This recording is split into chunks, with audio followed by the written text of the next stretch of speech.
Okay, ಎಲ್ಲ ವೀಕ್ಷಕರಿಗೂ ನಮಸ್ಕಾರ. ಇವತ್ತಿನ ದಿನ ನಾವು ಕರ್ನಾಟಕ ಶಾಲಾ ಪರೀಕ್ಷೆ ಮತ್ತು ಮೌಲ್ಯನಿರ್ಣಯ ಮಂಡಳಿಯವರು SSLC ವಿದ್ಯಾರ್ಥಿಗಳಿಗಾಗಿ 2023-24ನೇ ಸಾಲಿಗಾಗಿ ನಡೆಸಿರುವಂತಹ ಪೂರ್ವ ಸಿದ್ಧತಾ ಪರೀಕ್ಷೆಯ ಪ್ರಶ್ನೆಗಳನ್ನು ಹಂತ ಹಂತವಾಗಿ ನೋಡ್ಕೊಂಡು ಬರೋಣ ಬನ್ನಿ. ಓಕೆ, ಎಲ್ಲ ವೀಕ್ಷಕರು ನಮಸ್ಕಾರ. SSLC ಪೂರ್ವ ಸಿದ್ಧತಾ ಪರೀಕ್ಷೆ 2024ರ ಪ್ರಶ್ನೆ ಪತ್ರಿಕೆಯಲ್ಲಿರುವಂಥ ಪ್ರಶ್ನೆಗಳನ್ನು ನಾವು ಹಂತ ಹಂತವಾಗಿ ಬಿಡಿಸ್ಕೊಂಡು ಬರ್ತಿದ್ವಿ.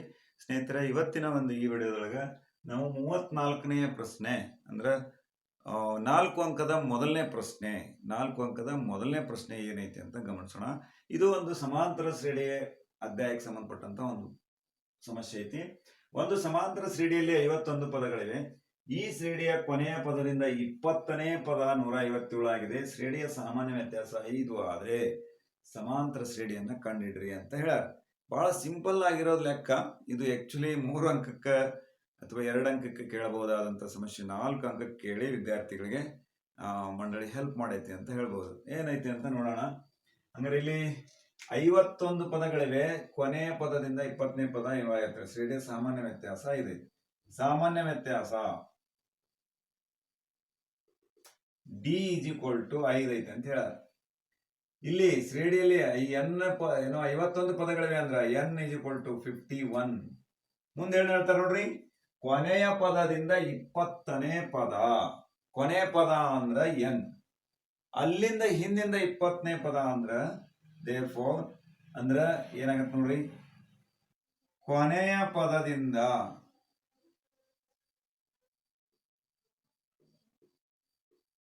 20ನೇ ಪದ. ಕೊನೆಯ ಪದದಿಂದ 20ನೇ ಪದ ಏನಾಗತ್ತ ನೋಡ್ರಿ, 50ರೊಳಗ ಹಿಂದಿಂದ ಅಂತ 50 ಪದ 51 ಪದ ಅದಾವ. ಅಲ್ಲಿಂದ ಹಿಂದಿಂದ ಈ ಕಡೆ ಏನಾಗ್ತೈತಿ, 20ನೇ ಪದ ಏನೈತಿ 157 ಆಗೈತಿ. ಅಂದ್ರೆ ಹಿಂದಿಂದ 20ನೇ ಪದ ಅಂದ್ರೆ ಎಷ್ಟನೇ ಪದ ಆಗ್ತೈತಿ ಮುಂದಿಂದ ಅಂದ್ರ 51ರೊಳಗ 20 ಕಳಿಬೇಕ. ಎಷ್ಟು ಉಳಿತ ಹೇಳ್ರಿ, 31 ಆತು. ಅದಕ್ಕೆ 1 ಕೂಡಿಸ್ಬೇಕು. ಅಷ್ಟನೇ ಪದ ಅಲ್ಲ ಅಂದ್ರೆ ನೆಕ್ಸ್ಟ್ ಅಲ್ಲ. therefore = 32. ಹಂಗಾರ ಇದು ಏನು 32ನೇ ಪದ ಅದೇನಾಗೈತಿ ಅಂತ ಹೇಳ್ಯಾರ 157 ಆಗೈತಿ. ಕನ್ಫ್ಯೂಷನ್ ಮಾಡ್ಕೊಳ್ಳೋದು ವಿದ್ಯಾರ್ಥಿಗಳೆಲ್ಲ ಇಲ್ಲೇ 20ನೇ ಪದ ಅಂತ ಹೇಳ್ಬಿಟ್ಟು ಏನ್ ಮಾಡ್ಬಿಡ್ತಾರ, ಏನು A20 = 157 ಅಂತ ಹಚ್ಚೋ ಚಾನ್ಸಸ್ ಬಹಳ ಅದಾವ. ಹಾಗಾಗಿ ಅಲ್ಲಿ ಒಂದು ಪ್ರಶ್ನೆ ಕೇಳ್ಯಾರ ಅವರು, ಶ್ರೇಣಿಯ ಕೊನೆಯ ಪದದಿಂದ ಅಂದ್ರೆ ಕೊನೆ 51ನೇ ಪದದಿಂದ 20ನೇ ಪದದ ಅವು ಯಾವ್ದಾಗೈತೆ ಅಂತ 157 ಆಗೈತೆ ಅಂತ. ಹಂಗಾರ ಹಿಂದಿಂದ ಇಲ್ಲಿ ಬಂದ್ರ 31 ಪ್ಲಸ್ 1 ಆಡ್ ಮಾಡ್ಬೇಕು, 32 ಆಗ್ತತಿ. therefore ಏನಿದು A32 = 157 ಅಂತ ಅರ್ಥ. ಅಂದ್ರ 32ನೇ ಪದ 157 ಆಗಿದೆ ಅಂತ. ಇದನ್ನ ಒಂದು ಫೈಂಡ್ ಔಟ್ ಮಾಡ್ಕೊಂಡ್ಬಿಟ್ರೆ ಮುಂದಿನ ಲೆಕ್ಕ ಬಹಳ ಸುಲಭ. ಏನೈತಿ ಹಂಗಾರ ಹಚ್ಚರಿ ಸೂತ್ರ. ಇಲ್ಲಿ ಏನ್ ಕಂಡಿಡಿ ಅಂತ ಹೇಳ್ಯಾರ ಅವರು, ವ್ಯತ್ಯಾಸ ಆದ್ರೆ ಸಮಾಂತರ ಶ್ರೇಣಿ ಕಂಡಿಡಿ ಅಂತ ಹೇಳ್ಯಾರ. ಸಮಾಂತರ ಶ್ರೇಣಿಗೆ ನಮಗೀಗ D ಗೊತ್ತೈತಿ, A ಗೊತ್ತಾಗ್ಬೇಕು ಅಷ್ಟೇ. A ಗೊತ್ತಾಯ್ತು ಅಂದ್ರೆ ಆಟೋಮೆಟಿಕ್ ಆಗಿ ಶ್ರೇಣಿಯನ್ನ ಸಲೀಸಾಗಿ ಬರ್ಕೊಂಡು ಹೋಗ್ಬೋದು. ಓಕೆ, ಹಂಗಾರೆ ನೋಡ್ರಿ, ಏನ್ ಸೂತ್ರ ಗೊತ್ತೈತಿ ನಮ್ಗೆ, AN = A + n - 1 × D ಅಂತ ಗೊತ್ತೈತಿ. therefore ಹಂಗಾರೆ ನಾನು ಎಷ್ಟನೇ ಪದದ ಕೊಟ್ಟಾರಿಲ್ಲ ಅಂತ ಹೇಳಿದ್ರ A32 = ಏನ್ ಹೇಳ್ಯಾರ, A ಗೊತ್ತಿಲ್ಲ ಕಂಡುಹಿಡಿಬೇಕಾಗೈತಿ, N 32 - 1 × D ಅಂತಂದ್ರ 5 ಐತಿ. ನೋಡ್ಲಿ ಅದು 5 ಐತಿ. therefore A32 ಎಷ್ಟೈತಿ ಅಂತ ಹೇಳ್ಯಾರ 157 = A + 32 - 1 31 × 5. therefore 157 = A + 31 × 5. 5 1 5, 5 3 15, 155. therefore ಏನು 157 - 155 = A. therefore ಇಲ್ಲಿ ಬರೆಯೋಣ ನೋಡ್ರಿ. therefore A = 157 ಒಳಗ 155 ಕಳೆದ್ರ ಎಷ್ಟು ಉಳಿತು, 2 ಉಳಿತು. A = 2 ಆಯ್ತು, D = 5 ಆಯ್ತು. ಓಕೆ, ಹಂಗ ನಾವು ಸುಲಭವಾಗಿ ಸಮಾಂತರ ಶ್ರೇಣಿಯನ್ನ ಕಂಡುಹಿಡಿಯಬಹುದು. ಏನಂತೆ A + D, A + 2D, A + 3D, A + 4D ಹಿಂಗೆ ನಾವು ಸಮಾಂತರ ಶ್ರೇಣಿಯನ್ನು ಹೇಳ್ತೇವೆ. ಹಾಗಾಗಿ A2 A + D ಎರಡನೇ ಪದ ಏನು 2 + 5. ನೆಕ್ಸ್ಟ್ 7 + 5 ಅದಲ್ಲ ಹಿಂಗೆ ಹೋಗ್ತಾ ಹೋಗ್ತತಿ. ಸ್ವಾನ್ ದೇರ್ ಫೋರ್ 2 2 + 7 ಮತ್ತೆ ಇದೊಳಗೆ 12 12ಕ್ಕೆ ಮತ್ತೆ 5 ಕೂಡಿಸಿದ್ರೆ 17 ಹಿಂಗೆ ಆಗ್ತತಿ. ಇದು ಸಮಾಂತರ ಶ್ರೇಣಿ ಅಂತ. ಸಮಾಂತರ ಶ್ರೇಣಿಯನ್ನ ಕಂಡಿಡ್ರಿ. ನೋಡ್ರಿ ಬಹಳ ಸಿಂಪಲ್ ಆಗಿರೋದ್ ಪ್ರಶ್ನೆ, 2 ಅಂಕದ ಪ್ರಶ್ನೆ ಇದ್ದಂಗೆ ಐತಿ. ಓಕೆ ಸ್ನೇಹಿತರೆ, ಇದಕ್ಕೆ ಒಂದು ಅಥವಾ ಪ್ರಶ್ನೆ ಐತಿ. ಅಥವಾ ಪ್ರಶ್ನೆ ಏನೈತಿ ಅಂತ ಗಮನಿಸೋಣ. ಓಕೆ 34ನೇ ಪ್ರಶ್ನೆಗೆ ಅಥವಾ ಪ್ರಶ್ನೆ ಅಂತ ಐತಿ ಒಂದು. ಏನು ಅದೇ ಸಮಾಂತರ ಶ್ರೇಣಿಗೆ ಸಂಬಂಧಪಟ್ಟಂತದ್ದು ಐತಿ. ಏನೈತಿ ಅಂತ ಗಮನಿಸೋಣ. ಆದ್ರೆ ಒಂದು ಸಮಾಂತರ ಶ್ರೇಣಿಯ 2ನೇ ಮತ್ತು 4ನೇ ಪದಗಳ ಮೊತ್ತ 22 ಹಾಗೂ ಅದರ ಮೊದಲ 11 ಪದಗಳ ಮೊತ್ತ 253 ಆದ್ರೆ ಸಮಾಂತರ ಶ್ರೇಣಿಯನ್ನ ಕಂಡುಹಿಡಿಯಿರಿ. ಈ ಸಮಾಂತರ ಶ್ರೇಣಿಯ ಕೊನೆಯ ಪದ 67 ಆದ್ರೆ ಶ್ರೇಣಿಯಲ್ಲಿರುವ ಪದಗಳ ಸಂಖ್ಯೆಯನ್ನ ಕಂಡುಹಿಡಿಯಿರಿ ಅಂತ ಹೇಳಿ. ಬಹಳ ಸಿಂಪಲ್ ಐತಿ ಸ್ನೇಹಿತರೆ. ಮೊದಲ ಏನೈತಿ, ಮೊದಲನೇ ಕೊಟ್ಟಾರ ಒಂದು ಸಮಾಂತರ ಶ್ರೇಣಿಯ 2ನೇ ಮತ್ತು 4ನೇ ಪದಗಳ ಮೊತ್ತ.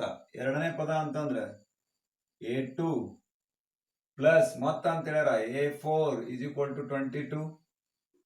ಓಕೆ ನೆಕ್ಸ್ಟ್ ಅದರ ಮೊದಲ 11 ಪದಗಳ ಮೊತ್ತ ಅಂದ್ರೆ S11 = 253. ಅದರ ಶ್ರೇಣಿಯ ಕೊನೆಯ ಪದವು ಅಂದ್ರೆ AN = 67 ಅಂತ ಐತಿ. ಈ ಕೊಟ್ಟಂತ ಡಾಟಾವನ್ನು ಉಪಯೋಗಿಸ್ಕೊಂಡು ಏನೇನು ಮಾಡಿದ್ರೆ ಇದು ಸಿಗುತ್ತೆ. ನಮ್ಮ ಮೊದಲ ಅವ್ರು ಏನ್ ಕಂಡುಹಿಡಿ ಅಂತಾರ, ಸಮಾಂತರ ಶ್ರೇಣಿಯನ್ನ ಕಂಡುಹಿಡ್ರಿ ಅಂತ ಹೇಳ್ಯಾರ. ಸಮಾಂತರ ಶ್ರೇಣಿ ಕಂಡುಹಿಡಿಬೇಕು ಅಂದ್ರ ನಾವು ಮತ್ತೆ ಇಲ್ಲಿ A D ಮತ್ತು N ಅನ್ನ ಕಂಡುಹಿಡಿಬೇಕಾಗ್ತತಿ. ಲಾಸ್ಟ್ಗೆ ಪದಗಳ ಸಂಖ್ಯೆ ಅಂದ್ರೆ N 3 ಕಂಡುಹಿಡಿಬೇಕಾಯ್ತು. ಹಂಗಾರ ಇಲ್ಲಿ ಕೊಟ್ಟಂತ 2 ಅನ್ನ ಉಪಯೋಗಿಸ್ಕೊಂಡು 2 ಸಮೀಕರಣವನ್ನು ಮಾಡ್ಕೊಳ್ಳೋಣ. ಓಕೆ ಬನ್ನಿ.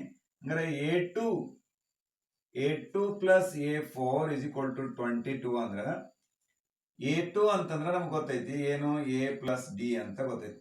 A2 ಮೀನ್ಸ್ 2ನೇ ಪದ A + D. ಓಕೆ A4 ಅಂದ್ರೆ A + 3D = 22. ಸರಿ. A1A 1A 2A + D n + 3D 4D = 22. ನೋಡ್ಲಿ ಎಲ್ಲ ಕಾಮನ್ ತೆಗಿರಿ. 2ರಿಂದ ಈ ಸಮೀಕರಣ ಭಾಗಿಸ್ರಿ. ಸಂಕ್ಷಿಪ್ತಗೊಳಿಸಿದಾಗ ಏನಾಗ್ತತಿ, A + 2D = 11 ಅಂತ ಆಗುತ್ತೆ. This is equation number 1. Equation number 1. ಹಂಗಾರೆ ಮುಂದೆ ಇದನ್ನು ಉಪಯೋಗಿಸ್ಕೊಡ್ರಿ. ಇದನ್ನು ಉಪಯೋಗಿಸ್ಕೊಂಡು ಏನ್ ಮಾಡ್ರಿ, SN S11 ಅಂತ ಐತಿ. ಹಂಗಾರೆ ಪದಗಳ ಮೊತ್ತ ಅದರ 11 ಪದಗಳ ಮೊತ್ತ ಅಂತ ಹೇಳ್ಯಾರ. therefore SN ಸೂತ್ರ SN = n/2 × 2A + n - 1 × D ಅಂತ. ಓಕೆ ಹಿಂಗಂತ ಐತಿ ಪದಗಳ ಮೊತ್ತ ಕಂಡುಹಿಡಿಯೋದು. ಇಲ್ಲಿ SN ಅಂದ್ರೆ S11 = ಅಂದ್ರೆ N ಅಂದ್ರೆ 11 / 2 × 2 A ಗೊತ್ತಿಲ್ಲ ಪ್ಲಸ್ N 11 11 - 1 × D ಗೊತ್ತಿಲ್ಲ. ಅವನ್ನೇ ಕಂಡುಹಿಡಿಬೇಕಾಗಿತ್ತು ನಾವು. therefore S11 ಕೊಟ್ಟಾರಲ್ಲೇ 253 ಅಂತ ಕೊಟ್ಟಾರ. ಓಕೆ 11/2 ಇದನ್ನ ಸಂಕ್ಷಿಪ್ತಗೊಳಿಸ್ರಿ. 2A 11 1 ಹೋದ್ರೆ 10 10 × D 10D + 10D. ಓಕೆ ಈಗ 2 ಈ ಕಡೆ ಬಂದ್ರೆ 11 ಈ ಕಡೆ ಬರುತ್ತೆ, ಓರೆ ಗುಣಾಕಾರ ಆಗ್ತೈತಿ. ಹಂಗಾರೆ ಇವೆರಡು ತಗೊಂಬರ್ರಿ. 2 × 253 ನೋಡ್ರಿ 2 ಈ ಕಡೆ ಬಂತು / 11 = 2A + 10D. ನಾನೇನ್ ಮಾಡೀನಿ, ಸ್ಥಿರಾಂಕ ಒಂದ್ ಕಡೆ ತಗೊಂಡಿದ್ದೀನಿ, ಇವೆರಡು ಚರಾಕ್ಷರಗಳು ಈ ಕಡೆ ತಗೊಂಡೇನೆ. ಅಂದ್ರೆ A ಮತ್ತು D ಅನ್ನು.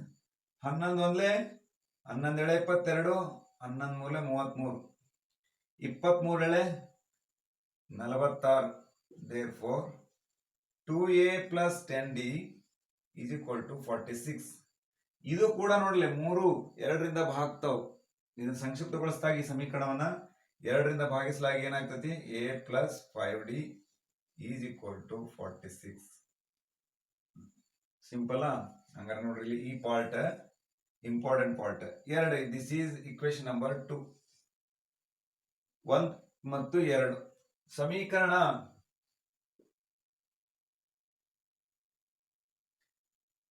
ಒಂದರಲ್ಲಿ 2 ಕಳೆಯಲಾಗಿ, ಓಕೆ 2 ಕಳೆಯಲಾಗಿ ಕಳೀರಿ. ಏನ್ ಬರುತ್ತ, 1ನೇ ಸಮೀಕರಣ ಇಲ್ಲ ಐತಿ A + 2D A plus 2d is equal to 11 ಅಂತ ಐತಿ. ಸಾರಿ, ಇದು 2ರಿಂದ ಭಾಗಿಸಿದಾಗ 23 ಬರುತ್ತಲ್ಲ, 23 ಬರುತ್ತೆ. A plus 5d is equal to 23. ಕಳೆಯಲಾಗಿ ಅಂತ ಹೇಳ್ಯಾರ, ಚಿಹ್ನೆಗಳು ಅದಲ್ ಬದಲ್ ಆಗ್ತಾವು. Okay, a cancel. minus 5d plus 2d minus 3d is equal to minus 23 plus 11 ಅಂತಂದ್ರ 12. therefore ಎಂತ 12? minus 12. both side minus minus cancel. d is equal to 12 by 3 is equal to 4.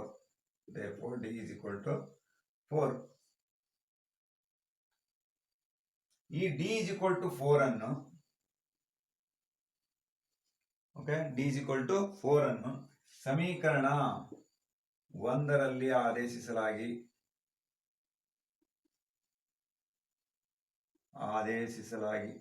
Okay, 1ರೊಳಗೆ ಆದೇಶ ಮಾಡ್ತೀವಿ ನಾವು. ತಗೊಳ್ಳೋಣ. A plus 2d is equal to 11. A plus 2 into 4 is equal to 11. A plus 8 is equal to 11. a is equal to 11 minus 8. therefore a is equal to 11ರೊಳಗೆ 8 ಹೋದ್ರೆ 3 ಅಂತ. ಹಂಗಾರೆ ಆ ಶ್ರೇಣಿ ಏನಾಗಿರ್ತೈತಿ? ಆ ಶ್ರೇಣಿ ನೋಡ್ರಲೆ, a 3 ಬಂತು, d 4 ಬಂತು. therefore ಹಂಗಾರೆ ಆ ಸಮಾಂತರ ಶ್ರೇಣಿ ಏನಾಗಿರ್ತೈತಿ ಹೇಳ್ರಿ? ಇಲ್ಲೇ ಬರೀತೀವಿ ನೋಡ್ರಿ. ಆ ಸಮಾಂತರ ಶ್ರೇಣಿ ಏನಾಗಿರ್ತೈತಿ? a ಅಂದ್ರೆ 3. ಓಕೆ, 3 ಕಾಮ ಅದಕ್ಕೆ 4 ಕೂಡಿಸ್ಬೇಕು. ಡಿಫ್ರೆನ್ಸ್ 3 4 7, 7ಕ್ಕೆ ಮತ್ತೆ 4 ಕೂಡಿಸ್ಬೇಕು, 11 ಮತ್ತೆ 4 ಕೂಡಿಸ್ಬೇಕು, 15. ಸೊ ಏನ್ ಹೇಳಿದ್ರಿ? ಈಗ ಸಮಾಂತರ ಶ್ರೇಣಿ ಕಂಡು ಹಿಡಿದ್ವಿ ಇಲ್ಲಿವರೆಗೂ ಕೂಡ. ಬಟ್ ಮುಂದೆ ಏನ್ ಹೇಳ್ಯಾರ ಅವರು? ಈ ಸಮಾಂತರ ಶ್ರೇಣಿಯ ಕೊನೆಯ ಪದವು 67 ಆದ್ರೆ n is equal to 67. ಪದಗಳ ಸಂಖ್ಯೆ ಕಂಡಿಡ್ರಿ, n ಕಂಡಿಡ್ರಿ ಅಂತ ಹೇಳ್ದಂಗೆ. ಹಂಗಾರೆ ಈ ಪಾರ್ಟ್ ಅಲ್ಲಿ ಬರ್ರಿ, ಏನು an is equal to a plus n minus 1 into d. Okay, an ಅಂದ್ರೆ 67 ಅಂತ ಹೇಳ್ಯಾರ. ಅಲ್ಲಿ 67 ಆದ್ರೆ ಆ ಪದ ಕೊನೆಯ ಪದ 67 ಆದ್ರೆ ಈಸ್ ಈಕ್ವಲ್ ಟು a ಎಷ್ಟೈತ್ರಿ? a ಕಂಡಿಡ್ದೆ ನಾವಿಲ್ಲಿ 3 ಅಂತ, ಪ್ಲಸ್ n ಅಂತ ಅಂದ್ರ ಗೊತ್ತಿಲ್ಲ, ಅದನ್ನೇ ಕಂಡುಹಿಡಿಬೇಕಾಗೈತಿ. d ಅಂದ್ರೆ ಗೊತ್ತೈತಿ ನಮ್ಗೆ 4 ಅಂತ. 67 is equal to ನೋಡ್ರಿ 3, 4ರಿಂದ ಇದನ್ನು ಗುಣಿಸಲ್ಪಡ್ರಿ, ಏನಾಗ್ತೈತಿ ನೋಡ್ರಿ? ಪ್ಲಸ್ 4n ಮೈನಸ್ 4 ಒಂದ್ಲೆ 4 ಅಂತ. 67 is equal to minus 4 3, 4n minus 1. therefore 67 ಈ ಮೈನಸ್ ಈ ಕಡೆ ಬಂದ್ರೆ plus 1 is equal to 4n. therefore 68 ಈ 4 ಈ ಕಡೆ ಬಂದ್ರೆ divided by 4 is equal to n. therefore n is equal to 4 ಒಂದ್ಲೆ 4 28 17. ಹಂಗಾರ ಏನಾಗಿರುತ್ತೆ ಹೇಳ್ರಿ? ಆ ಶ್ರೇಣಿಯಲ್ಲಿರುವ ಪದಗಳ ಸಂಖ್ಯೆ 17 ಅಂತ ಅರ್ಥ ಆಗ್ತೈತಿ. ಓಕೆ ಸ್ನೇಹಿತರೆ, ಹೀಗೆ ಈ ಪ್ರತಿ ಸ್ಟೆಪ್ಗೂ ಕೂಡ 4 ಅಂಕದ ಒಂದು ಪ್ರಶ್ನೆಗೆ ಬಹಳ ಸಫಿಷಿಯಂಟ್ ಆಗೈತಿ. ಇದನ್ನೆಲ್ಲ ಬರೆದ್ರ ಇಲ್ಲಿ ಅರ್ಧ ಮಾರ್ಕ್ಸು, ಇದನ್ನ ತಗೊಂಡ್ರೆ ಒಂದು ಅರ್ಧ ಮಾರ್ಕ್ಸ್, ಇದನ್ನ ಬಿಡಿಸಿದ್ರೆ 1 ಮಾರ್ಕ್ಸ್. ಏನು ಡಿ ಕಂಡು ಹಿಡಿದ್ರೆ, ಇಲ್ಲಿ ಎ ಕಂಡು ಹಿಡಿದ್ರೆ ಮತ್ತೊಂದು ಮಾರ್ಕ್ಸ್. ಟೋಟಲ್ ಎಷ್ಟಾದ್ರಿ? 2 3 ಮಾರ್ಕ್ಸ್ ಆಯ್ತು. ಇದನ್ನು ಒಂದು ಕಂಡು ಹಿಡಿಲಿಕ್ಕೆ 1 ಮಾರ್ಕ್ಸ್. ಹಿಂಗ ಅಂದ್ರೆ ಇಲ್ಲಿ ಸೂತ್ರ ಹಚ್ಚಿದ್ರೆ ಅರ್ಧ ಮಾರ್ಕ್ಸ್, ಲೆಕ್ಕ ಮಾಡಿದ್ರೆ ಮತ್ತೆ ಇಲ್ಲಿ ಅರ್ಧ ಮಾರ್ಕ್ಸ್. ಹೀಗೆ ಡಿಸ್ಟ್ರಿಬ್ಯೂಟ್ ಆಗಿರ್ತೈತಿ ಸ್ನೇಹಿತರೆ. ಸ್ಟೆಪ್ ವೈಸ್ ಅನ್ನ ಯಾವುದೇ ಸ್ಕಿಪ್ ಮಾಡ್ಲಾರ್ದೇ ಕಂಟಿನ್ಯೂಸ್ ಆಗಿ ಸ್ಟೆಪ್ ಅನ್ನ ಫಾಲೋ ಮಾಡಿದ್ವಿ ಅಂದ್ರೆ ನಾವು ಸಮಸ್ಯೆನ ಈಸಿಯಾಗಿ ಬಿಡಿಸ್ಬೋದು ಅಂತ ಹೇಳ್ತಾ ಸ್ನೇಹಿತರೆ, ಹಂಗಾರೆ ಮತ್ತೆ ಮುಂದಿನ ಒಂದು ವಿಡಿಯೋ, ಮುಂದಿನ ಒಂದು ಸಮಸ್ಯೆಯನ್ನ ಮುಂದಿನ ಒಂದು ವಿಡಿಯೋದಲ್ಲಿ ನೋಡೋಣ ಅಂತ ಹೇಳ್ತಾ ಕೂಡ ಧನ್ಯವಾದಗಳು. ನಮಸ್ಕಾರ.